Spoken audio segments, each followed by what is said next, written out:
¿verdad? Sí, ahí está grabando. Eso dice. Sí, ahí pude. Sí. Gracias. Gracias a ti. ¿Te parece, Marcela, si tú te encargas de la grabación de todas las clases o es mucho pedir? ¿Sí? Porque entonces partimos y yo desde el principio te habilito para grabar o te habilito con Flipchona y así puedes hacer lo que quieras con, con esta asignatura. Y tú grabas, porque de verdad que yo no confío en mi computador. Yo puedo grabar, pero después se empieza a descargar y me dice, no hay suficiente memoria y se perdió todo. Entonces yo le tengo miedo al computador, ya me pasó más de alguna vez. Entonces por eso es que no me atrevo. Lo puedo hacer, pero si después me hace la tallita, no me simpatiza.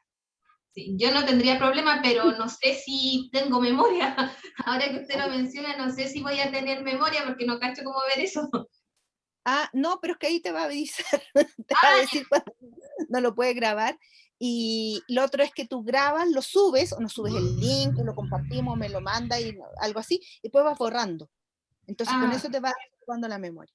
¿Ya? Ya. Sí, no hay Lo que pasa es que problema. yo no puedo ocupar mucha memoria porque tengo los videos de las clases, que igual los tengo todos en la nube, pero de repente los necesito bajar, o tengo que hacer un video nuevo y morir, porque Ya. estoy ahí al límite. Entonces, por eso es que no me arriesgo, porque si tengo un video y justo descargo una clase, fregué con la clase, ¿ya? Es por eso. Eso hacemos entonces, qué rico, me encanta que el Drive también se llena. Sí, se supone que el Drive Chile no se llena, no sé, yo no sé, me lavo las manos, y hasta el momento no se me ha llenado. YouTube, sí, las clases las subo a YouTube algunas, ya no me acuerdo cuáles. Creo que estos videos de las clases invertidas los tengo todos en YouTube. Sí, los videos los tengo en YouTube. Hay otras cosas que tengo en Drive. Ahí vamos viendo. Si algo no lo pueden ver, también me avisan. Sí, quedan en el Zoom, sí, es verdad. Ya, no, está todo. Bien, entonces comenzamos. Les decía yo que... ¿Sí? ¿Alguien dijo algo? Profe, una pregunta. Si Marcela graba las clases, ¿ella se supone tendría que subirla? Como para que nosotros también podamos verla. Veamos, ¿tú sabes, Marcela, cómo subir la clase, por ejemplo, a YouTube? Preferiría mandársela a usted porque, no sé, no he subido clase en Ya, YouTube. de acuerdo. Si le mandan la clase a la profe, también va a lo mismo. incurrir en temas de memoria. Profe, Sí. yo la puedo grabar y la subo a YouTube. Mira, lo que pasa es que es súper bueno que la Marcela igual aprenda. Y todos los demás, que todos aprendamos, ¿me entienden? Porque esta cuestión de trabajar online es una herramienta súper buena y probablemente vamos a continuar el día de mañana haciendo clases o subiéndole material a nuestros alumnos, y ahí lo que tú tienes que hacer, Marcela, es hacerte un canal de YouTube. Entonces, yo creo que es bueno, por ejemplo, que 2 personas graben la clase y tenerlo para tener cierto resguardo, pero Sí. es súper bueno empezar a aprender. Yo tuve que aprender, pues yo, ¿por qué iba a saber subir un video a YouTube si yo nací el siglo pasado? A mí me enseñó mi hija al final. Fantástico, súper bien, pero aprendí. A lo mejor tengo que reaprender de nuevo este año porque en una de esas, como ya estoy medio vieja, también se me olvidó, no sé, pero ahí, bueno, hay que echarle para adelante, no, echando a perder se aprende. Entonces, tienes que hacerte un canal de YouTube, busca por último en internet o que alguien te enseñe o Sí, algo. profe, no se preocupe, si de alguna forma lo voy a hacer. Exacto, porque eso es lo bueno. Sí, Lo bueno, que sí. podamos, ¿ya? Es el punto. Si algo no sabemos, lo aprendemos. Sí. Exacto, es el punto. Ya, continúo entonces, porque ahí ya estábamos, como decíamos, en nuestro momento youtuber, y ahora ya soy youtuber, pues ya tengo canal de YouTube, pero con puros videos de este tipo. Entonces, les decía yo que estamos en el enfoque conductista. ¿Cómo surge esto? Vamos a hacer un poco de historia en este momento. Yo creo que tenemos que remontarnos al siglo antepasado ya, al 1800, fines del 1800, la psicología estaba surgiendo como una disciplina independiente de la filosofía. Pero ¿qué pasaba?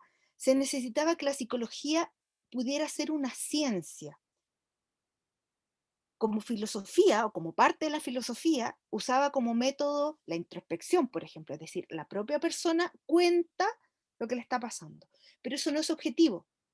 Y la ciencia, por definición, requiere de objetividad. Entonces la psicología no lograba acceder a un lugar entre las ciencias.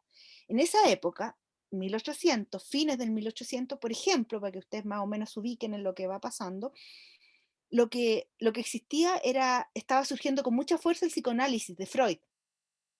Y eso es introspección, o sea, es la propia persona la que cuenta sus problemas, lo que le pasa, y no se puede estudiar científicamente, porque no hay manera de que un observador desde afuera pueda ver lo que le está pasando a la persona en sus procesos inconscientes, que era lo que estudiaba Freud. No hay manera. Entonces, surgió un señor de apellido Watson, que este que está aquí, ese, John Watson, no es el de Sherlock Holmes, porque una vez un alumno me dijo elemental, mi querido Watson, aludiendo al doctor Watson de Sherlock Holmes. No, no es ese doctor Watson, se llama John Watson, pero es otro. Ya, y este señor John Watson dijo que para que la psicología pudiera por fin ser una ciencia, pudiera tener un lugar entre las ciencias, tenía que tener un objeto de estudio que fuera observable directamente, que no fueran procesos internos, y en eso se refiere a procesos mentales, como los procesos inconscientes, que fuera algo observable. Y dijo él, lo único observable es la conducta, solamente la conducta y nada más que la conducta. ¿Ya? Y por eso se llamó conductismo. Entonces este señor John Watson lo consideramos el padre del conductismo. ¿Ya? Eso es bien importante. Ahí tenemos un hito clave. John Watson, padre del conductismo, ante la necesidad de que la psicología fuese una ciencia. Entonces, objeto de estudio de esta nueva ciencia, la conducta. ¿Ya? Pero ¿qué pasó? Watson no fue así como un mago que tuvo esta inspiración divina. Watson se inspiró en Pavlov, que es este que está acá. Este señor Pavlov, como ustedes podrán deducir por el nombre, por el apellido en realidad, es ruso.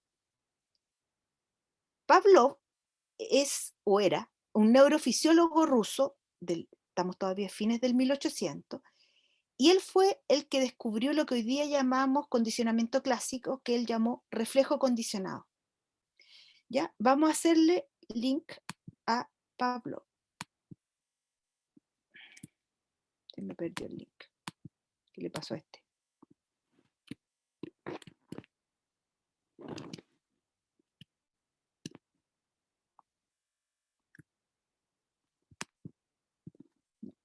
No quiere. Bueno, lo voy a correr así.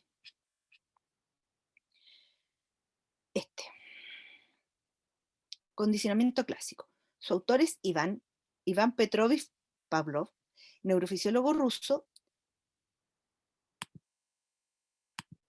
quien trabajó en torno a lo que él llamó, ahí no hay ningún tilde, reflejo condicionado. La experiencia fue realizada con perros. Yo me imagino que ustedes conocen el famoso experimento del reflejo condicionado Pavlov, generalmente se ve en el colegio. De hecho, le significó al ganarse el premio Nobel, así de importante. Bueno, ¿qué pasaba? Yo les cuento un poco la cosa de cómo fue en realidad, más que cómo llegamos después a mencionar todo esto. Pavlov estaba estudiando la salivación en los perros, entonces tenía en su laboratorio estos perros, que eran perros de laboratorio. Ahora siempre los alumnos se imaginan como el perro, la salivación y la campana y la carne, como que uno tiene el perrito en la casa, más o menos toca la campana, el perro llega corriendo moviendo la cola.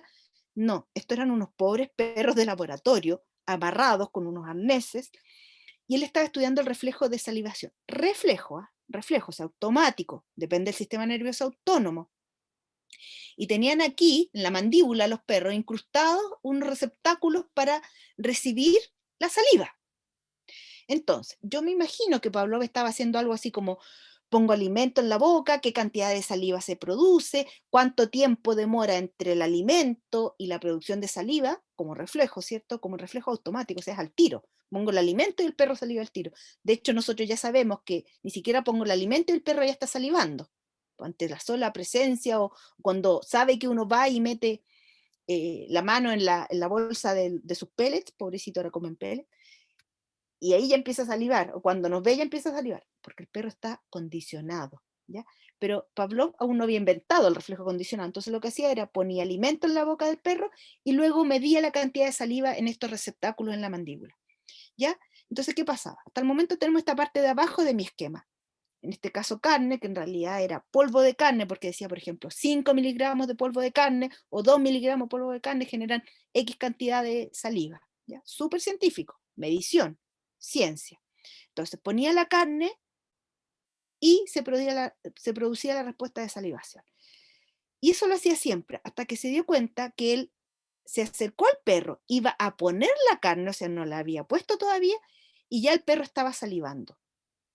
Y dijo, ¿cómo puede ser que exista salivación si todavía no existe el estímulo que genera el reflejo de salivación? Y ahí fue cuando él hipotetizó que probablemente debe haber otro estímulo que el animal está asociando con la presencia de la carne y ese otro estímulo lo hace salivar. Por ejemplo, podría ser, como les decía yo recién, la presencia, en este caso del experimentador, del propio Pavlov, que pone la carne, el perro ya sabe, entre comillas, que viene la carne, empieza a salivar. Entonces él dijo, ¿qué pasa entonces si yo acostumbro a este perro a que ponga otro estímulo, por ejemplo, la campana, toco la campana, luego pongo la carne, ante la carne el perro saliva? Pero tantas veces, haciendo esta asociación de tocar la campana, poner la carne, el animal empieza a salivar ante la sola presencia de la campana antes de poner la carne. Esa fue su hipótesis. Y lo probó entonces, tocaba la campana, ponía la carne, el perro salivaba, tocaba la campana, ponía la carne, el perro salivaba, varias veces hasta que ponía la campana y el perro ya empezó a salivar antes de la carne. Y ahí tenemos un perro que ya está condicionado. Entonces le llamó a esto reflejo condicionado. Un muy buen nombre para mi gusto, porque te explica muy bien de qué se trata. Es un reflejo, es automático, no depende de la voluntad. Yo no puedo decidir si quiero o no quiero salivar. Es automático, ya depende del sistema nervioso autónomo. Yo no comando esa parte de mi cerebro. Entonces, es un reflejo que se condicionó ante un nuevo estímulo, que sería en este caso la campana. Yo lo invito a ustedes a que prueben condicionar a una persona, no con esto, pero podría ser algo más fácil. Por ejemplo, yo me siento frente a frente con otra persona y soplo en los ojos. Al soplar, la persona parpadea, eso es un reflejo. En el fondo, el soplo es en vez de la carne, salivación en vez de parpadeo, ¿ya? Entonces, soplo, la persona parpadea, esa es su respuesta refleja. Y ahora lo condiciono a otro estímulo, que puede ser igual un sonido, una campana, o hago sonar las llaves, hago sonar el llavero, ¿ya? Entonces, sonido de llavero, soplo, la persona parpadea. Sonido de llavero, soplo, la persona parpadea. Un par de veces, unas 2, 3 veces, y la persona yo ya soplo, o sea, perdón, hago sonar las llaves y la persona ya parpadea. Pruébenlo.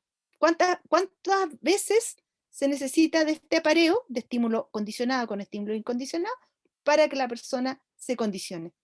Los seres humanos nos condicionamos al tiro, porque somos más inteligentes, aprendemos rápido, ¿ya? Con 1 o 2, ya está. Y incluso, y eso es lo interesante, porque uno diría, pero ¿para qué sirve esta cuestión si total no vamos a... ¿Qué relevancia puede tener en la sala de clases que el niño parpadee o que el niño salive? Lo que pasa es que luego se vio que este condicionamiento produce a veces, se produce a veces incluso sin que exista un estímulo real. La persona se condiciona, como por ejemplo que uno le cuente una historia de miedo a un niño y el niño le da miedo solo con imaginarse la historia. Por ejemplo, le da miedo la noche, el monstruo, la oscuridad, el viejo el saco, etcétera, lo que uno le cuente de historia. ¿Ya? Lo vamos a ver con paciencia. Vamos por partes. Entonces, como les decía, esto es muy buen nombre, reflejo condicionado. Pero posteriormente, cuando Watson se inspiró en esto, en este reflejo condicionado de Pavlov, dijo, este tipo de investigaciones son muy útiles.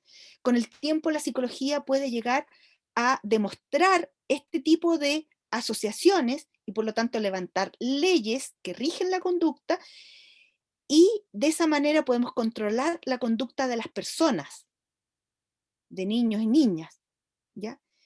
Y de ahí surge esta fuerza de Watson de estudiar la conducta, solamente la conducta y nada más que la conducta. De hecho, era tanto que él dijo, denme 10 niños y yo solamente manejando los estímulos, hago de ellos lo que me pidan.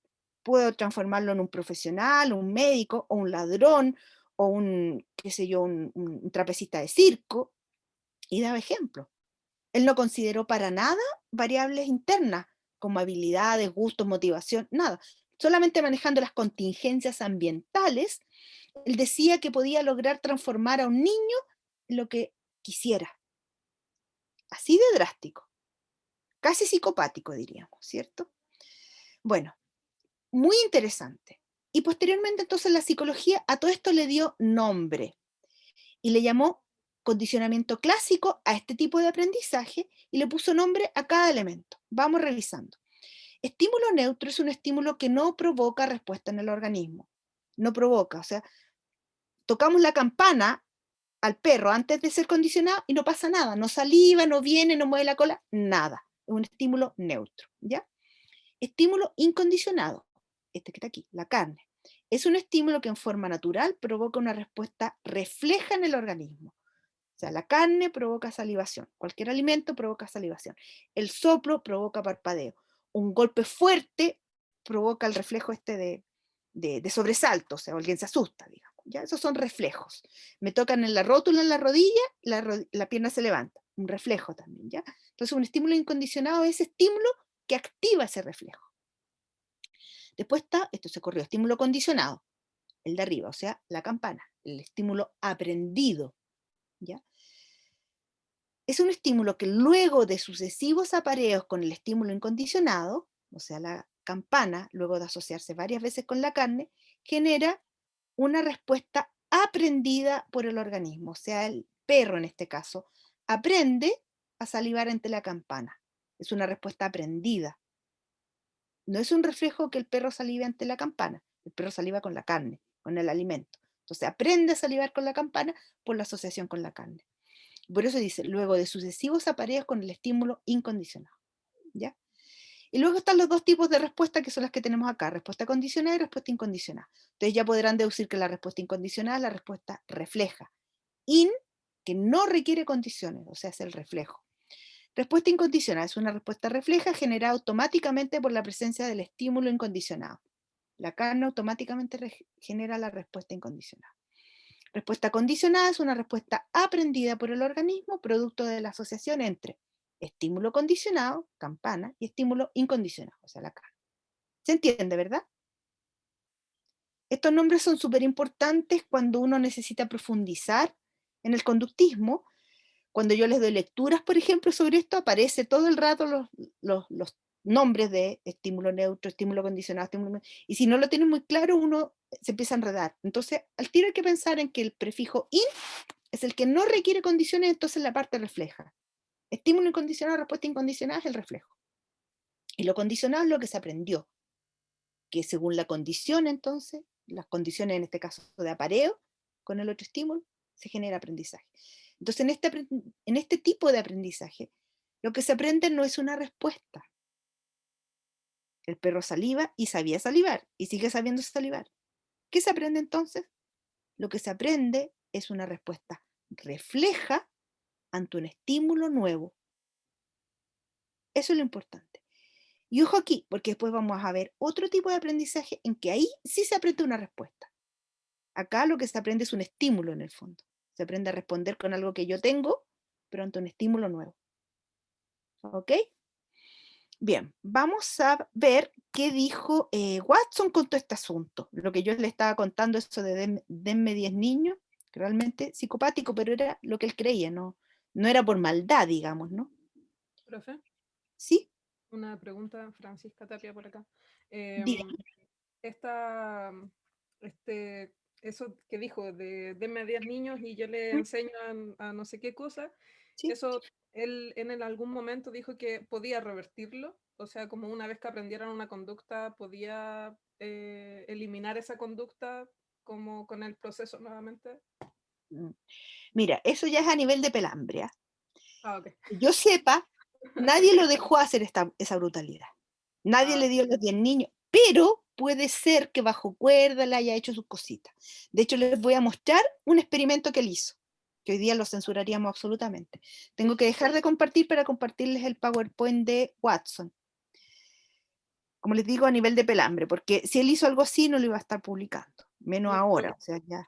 pero no solamente con los niños. Por ejemplo, con esto que hizo con, con No, los sí te entiendo, perritos, te en entiendo. algún momento hizo un estudio como de, claro, les enseñó como el tema de salivar frente a un estímulo nuevo, que era el tema de la campana, Sí. No, sí, pero es que eso sí se hizo en experimentos posteriores, y efectivamente el perro, existe algo que se llama extinción. ya. Por ejemplo, yo toco la campana, un perro ya condicionado, ¿verdad? Toco la campana, el perro saliva, toco la campana, el perro saliva, toco la campana, el perro va dejando poco a poco de salivar. No es tan tonto, ¿no? No es tan gil. Entonces, va dejando de salivar, hasta que llega un momento en que toco la campana y el perro ya no saliva. A eso le llamamos extinción de la conducta. Ah, O perfecto. sea, se pierde este aprendizaje, se pierde la respuesta de salivación ante el estímulo condicionado por la ausencia del estímulo incondicionado, o sea, por la ausencia de la carne. Eso se llama extinción. Pero hay otra cosa que se llama olvido, que también es la pérdida, pero es distinta. Pongo un ejemplo. Supongamos que yo soy el experimentador y tengo el perro condicionado. O sea, toco la campana, el perro saliva. Me voy de vacaciones, o me enfermé, o cuarentena, lo que sea, me dio coronavirus. Volví 2 semanas después, o al mes si duró la cuarentena un mes. El perrito ya estaba condicionado, entonces digo, ya voy a retomar los experimentos con mi perro condicionado. Toco la campana y el perro no salivó. ¿Por qué? No es lo mismo que la extinción, porque la extinción se produjo porque yo toqué la campana y no puse la carne.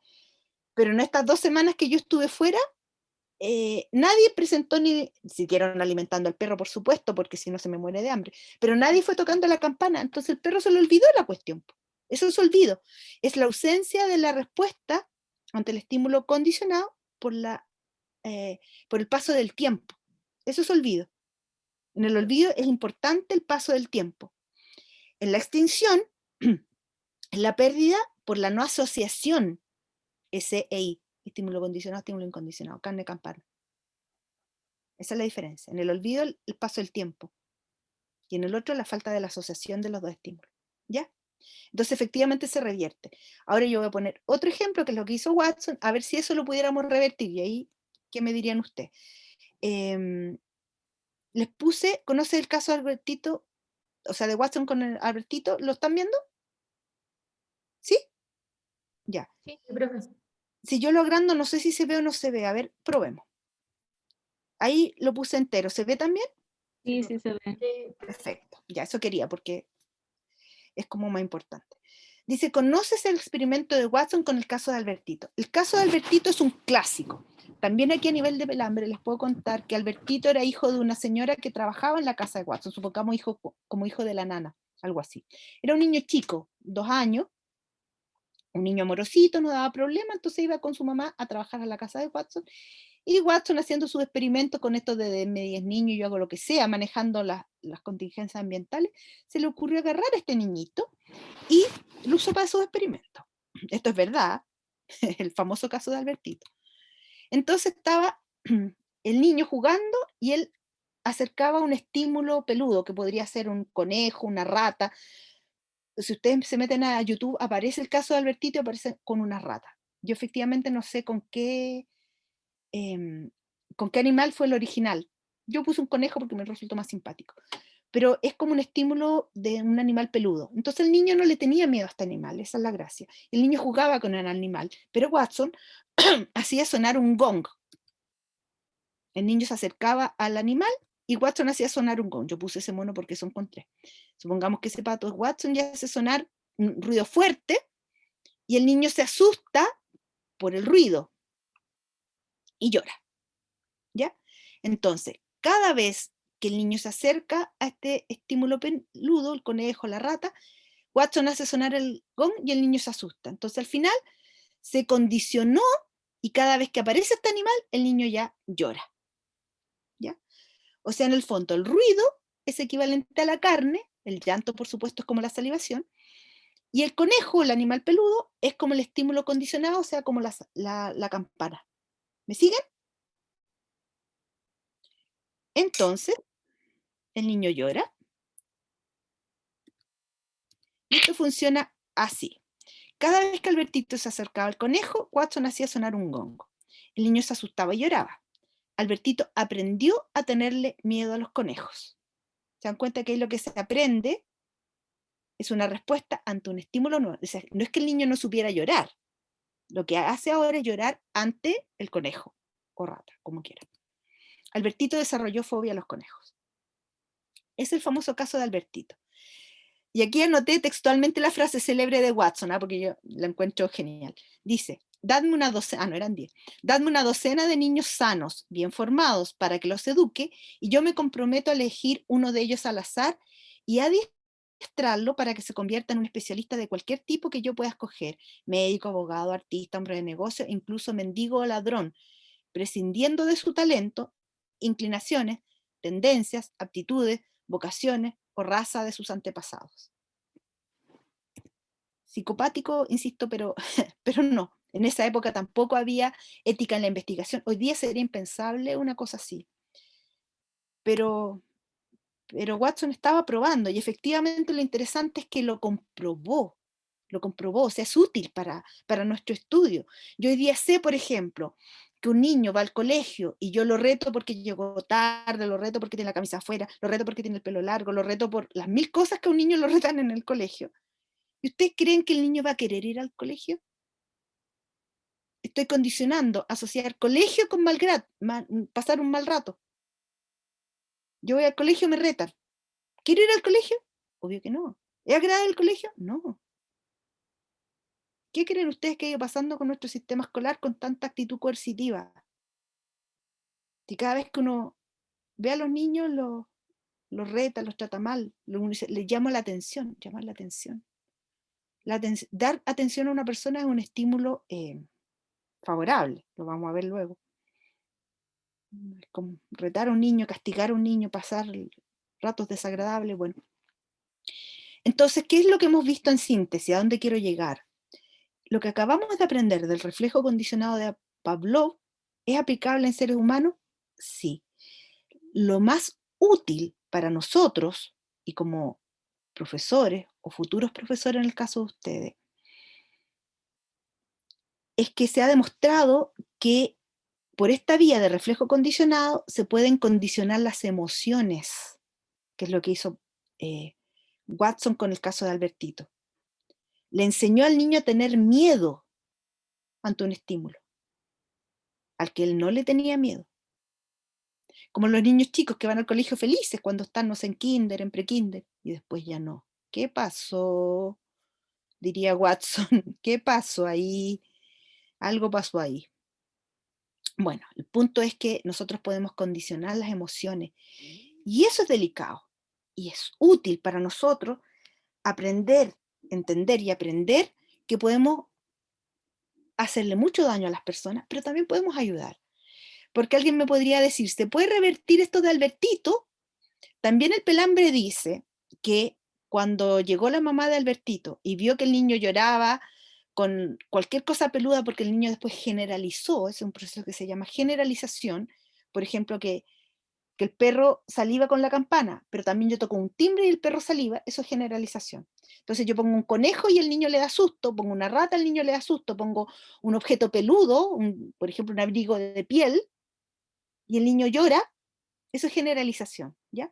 Entonces el niño después ya generalizó el miedo a otras cosas peludas y efectivamente andaba llorando mucho más seguido. Y la mamá se enfureció, tomó al niño y se mandó a cambiar. Bastante lógico, ¿verdad? Comprensible. ¿Qué le dijo Watson? Watson le dijo, no, espere, déjemelo un poco más y yo revierto esto y dejo al niño como estaba. ¿Qué creen ustedes que hizo la señora? Pescó al niñito y se lo llevó nomás, no se lo va a dejar con este psicópata, ¿verdad? Bueno, ese es el punto, que efectivamente se debería poder revertir. No dejaron a Watson que lo hiciera, pobre Watson, pero sí, se debería poder revertir. ¿Cómo? Ahora, en vez de gong, tendría que asociar este objeto peludo con algo agradable, por ejemplo, la presencia de la madre, o un alimento. Ahora, se corre un riesgo también que al final es tanto el miedo que se generaliza el miedo a este estímulo que yo traté de agregar. No, por ejemplo, la presencia de la madre es un estímulo súper potente. La alimentación básica, que sea la mamadera, la leche, cuando uno toma en brazos al niño, le entrega cariño, calor, alimento, es un estímulo súper potente de agrado. El bebé se relaja, se alimenta, obtiene cariño, escucha el latido cardíaco de su madre, es el mejor momento. Entonces es todo lo agradable. Y se asocia, por ejemplo, cuando uno le está dando la mamadera al niño y tengo el famoso pañito el tuto, que uno generalmente usa ahora de estos pañales como con monitos para eso, y después tomo al niño que se quedó dormido con la leche y lo pongo en su cunita, ¿verdad? O en la cama, donde ustedes quieran ponerlo, en un cajón, como pasa con los niños en sectores extremadamente vulnerables. Pero lo llevo con su tuto. El tuto está asociado, es el estímulo condicionado de la situación de agrado. Es como la campana. Se asocia el tuto con todo el agrado de la alimentación, el calorcito, el cariño, el latido cardíaco. Y el tuto va con el niño a la cuna, y el niño mantiene el agrado. Y por eso después los niños van creciendo y el tuto no lo dejan en ninguna parte. El tuto ya está todo cochino, la mamá no lo pueden echar al lavado, porque el niño no puede dormir si no es con su tuto. Es un niño absolutamente condicionado al agrado. Entonces nosotros podemos condicionar situaciones agradables. Por ejemplo, los aromas. Yo una vez estaba en una clase con alumnas de parvularia y puse el ejemplo del aroma, ya ni me acuerdo, les decía, creo que les decía, por ejemplo, el perfume de su pololo, le decía a las niñas. Ustedes huelen el perfume del pololo en el pololo y es agrado por el pololo, ¿verdad? Toda la situación agradable que le genera a la persona, pero asociada al perfume, eso el perfume es el estímulo condicionado, la campana, digamos. Y yo voy pasando y siento ese olor en otra parte y me genera agrado. Está condicionada. Y una alumna que yo tenía sentada adelante tomó la chaqueta y le tomó el olor, andaba con la chaqueta al pololo, me dio tanta risa, porque efectivamente estaba siguiendo el ejemplo que yo le daba y me decía, sí, efectivamente el olor de esta chaqueta me genera agrado. Y es un condicionamiento también, bastante más inocuo, no nos genera problemas.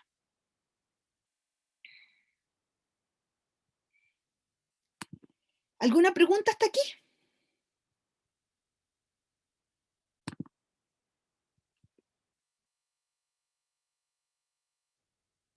Profe, Dígame.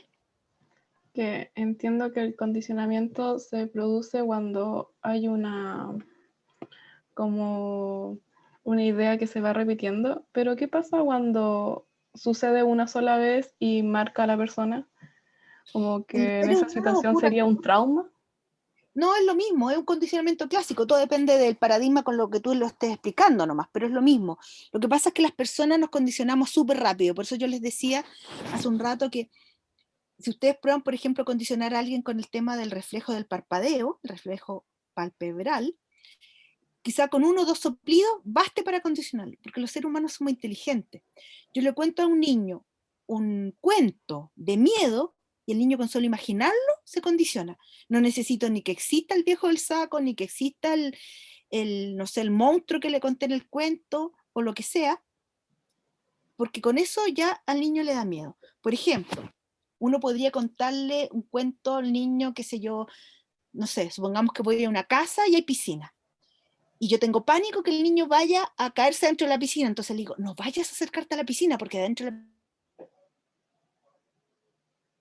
te acercas un poquitito, el monstruo sale, te toma de los pies y te tira para adentro. Y con eso el niño se imaginó una cosa horrorosa y el niño ni se acerca. Pero puede ser que yo le genere una fobia, estoy inventando, no es que yo haya probado hacia los Watson la situación, no es que yo le genere una fobia al niño, o sea, le puedo generar, perdón, una fobia en que el niño ya le tiene miedo a la piscina, no se quiere meter al mar, al lago, después está la llave del agua, la mamá tiene, qué sé yo, está lavando la loza con un montón de agua y el niño ya le tiene miedo porque piensa que de ahí va a salir el monstruo. Generalizó la situación de la piscina a otras situaciones donde hay el mismo estímulo que es agua. Eso puede ocurrir. Los seres humanos tenemos miedo, fobia y que ni siquiera sabemos cómo se instalaron. Y la parte que nosotros conocemos es la parte del estímulo condicionado. Es decir, yo conozco la campana y el perro salivando con la campana.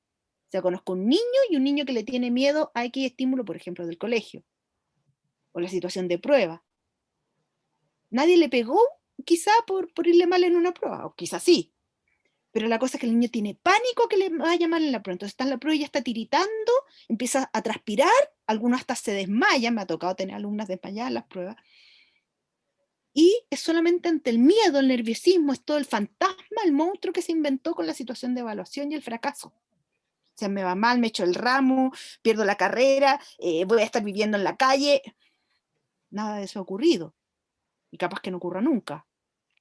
Pero la persona se pasa todo ese fantasma en la cabeza y se genera una respuesta autonómica, o sea, fuera de su control, y nada que hacer. Entonces, efectivamente eso ocurre. Desde este paradigma lo explicamos como que es un condicionamiento clásico, pero el conductismo ofrece una respuesta, ofrece una explicación a este fenómeno. No significa que haya sido así. Podría venir alguien de una perspectiva psicoanalítica, seguidora de Freud, y te diría, no, es que eso es un estímulo inconsciente que estaba ahí, y te ofrece otra explicación. ¿Entiendes? Como tú decías, es un trauma. Depende desde qué paradigma lo estoy explicando. A mí me gusta, para ser sincera, esta explicación que ofrece el paradigma conductista, porque me pone en una situación de mayor control. Por ejemplo, lo que es mi sala de clase. Si yo sé que estímulos que yo puedo emitir pueden dañar, pueden condicionar a mis alumnos, los pueden asustar, los pueden tener miedo, puede que les genere desagrado a mi clase, ¿para qué lo voy a hacer? Todo lo contrario, genera estímulos agradables, como decíamos, el perfume, o situaciones agradables como, no sé, cada uno puede pensar qué parte de uno puede ser la agradable, es decir, contar un chiste, decirle a las niñitas lo lindas que se ven, a los jóvenes lo agradables que son, no, qué sé yo, cada uno puede ver de qué manera puedo generar situaciones agradables para condicionarlos a que el agrado se asocia con mi clase, entonces mi clase les agrada. Me gusta este tipo de explicaciones, pero una explicación psicoanalítica a mí me hace perder el control, porque no sé qué hay en el inconsciente como para saber que eso le tiene un trauma. No. ¿Me entiendes lo que quiero decir? Sí, entiendo. Aparte, no tenemos como todo el tiempo de psicoanalizar a cada niño. Evidentemente. Pero sí, yo podría hipotetizar que a lo mejor este niño tiene miedo porque cuando chico venía al colegio y lo retaron, lo trataron mal, le quitaron la colación, otro le pegó, lo que sea. Puede ser. Pero que tiene un trauma por algo, mucha no sé. Pero sí puedo generar, como decíamos, revertir la situación del condicionamiento y generar ahora estímulos agradables para que entonces se asocie con una situación agradable y no al revés. Esa es como mi postura. Y en el fondo los invito también a ustedes a que reflexionen si eso puede ser así, que revisen en su propia vida si hay situaciones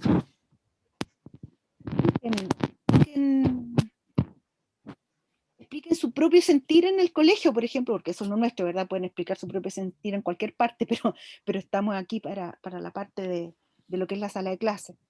Entonces, situaciones que ustedes hayan vivido, que expliquen por qué fueron así, o por qué fueron tímidos, por qué fui de esta otra manera. O hay gente súper resistente, te pegaron en el colegio, te retaron, te trataron, y fuiste un ganador igual, fantástico, súper resiliente, diría uno desde la psicología. Pero también hay veces en que hay estímulos así asociados con situaciones desagradables, porque al final uno hace que sea desagradable la asignatura, el profe, el colegio, la sala, etc. Entonces, eso un poco los invito a inventar situaciones, a ver si la próxima clase lo podemos comentar. Inventar situaciones o recordar de la propia experiencia, ya sea de uno o de algún compañero, de algo que vieron o algo, que sea un ejemplo de condicionamiento clásico con seres humanos y con respuestas emocionales, que es la parte útil que esto tiene, ¿ya? Entonces, eso les dejo de tarea. Ya les voy a subir la clase invertida, que es un video, que me parece que lo tengo en YouTube, ya no estoy segura, pero ahí veo, si les mando el link de todas maneras. O está en mi Drive, puede ser también. Entonces, esas dos tareas. Ejemplos de condicionamiento clásico con respuestas emocionales en situaciones escolares y ver el video de clase invertida. ¿Ya? ¿Tomaron nota? Si quieren lo escribo acá abajo. Tarea. Ejemplos de CC condicionamiento clásico.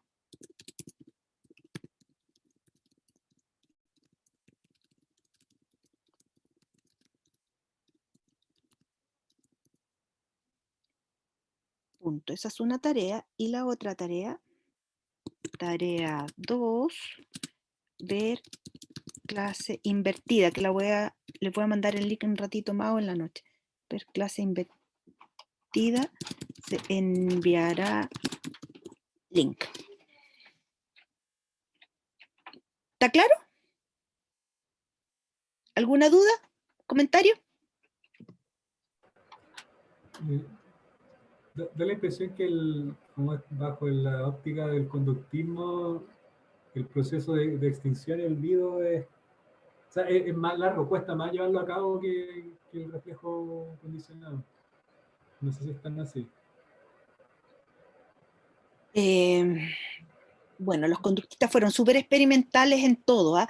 Hicieron situaciones de extinción olvido en esta situación de condicionamiento clásico y en otras de otro tipo de aprendizaje como es el condicionamiento operante, y depende también de, o sea, ellos identificaron montones de variables de qué influye más, por ejemplo, en el proceso de extinción.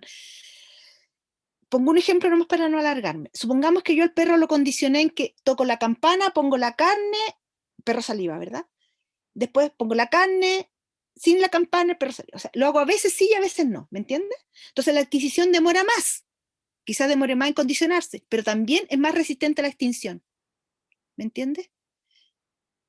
Porque como yo a veces tocaba la campana y a veces no, entonces ahora también pongo la campana, no siempre pongo la carne, entonces el perro aguanta más, digamos, con la pura campana sin la carne, es más resistente a la extinción. Entonces hicieron montones de pruebas como esta para ver en qué condiciones se produce más rápido la extinción o más lento la extinción, o sea, lo que hablamos de la resistencia a la extinción. Lo que nos interesa muchísimo cuando hemos logrado que los estudiantes adquieran conductas que nosotros deseamos, como hacer las tareas, estudiar clase a clase, qué sé yo, opinar en clase, levantar la mano, participar, cosas que uno deseaba en los estudiantes, que esas conductas sean resistentes a la extinción. Después vamos a ver cómo lo hacemos, el otro tipo de aprendizaje que vamos a ver, que es el condicionamiento operante, que yo voy dando refuerzos. También cuando estos refuerzos o premios son intermitentes, la conducta es más resistente a la extinción que si yo lo premio todas las veces, porque después ya basta con que no lo premio una vez y ya la conducta se pierde, ¿me entiendes? Entonces tenemos que ver un poco más ese tipo de cosas también. Depende cómo se haga, cuánto demora en extinguirse. ¿Ya? ¿Alguna otra duda, comentario?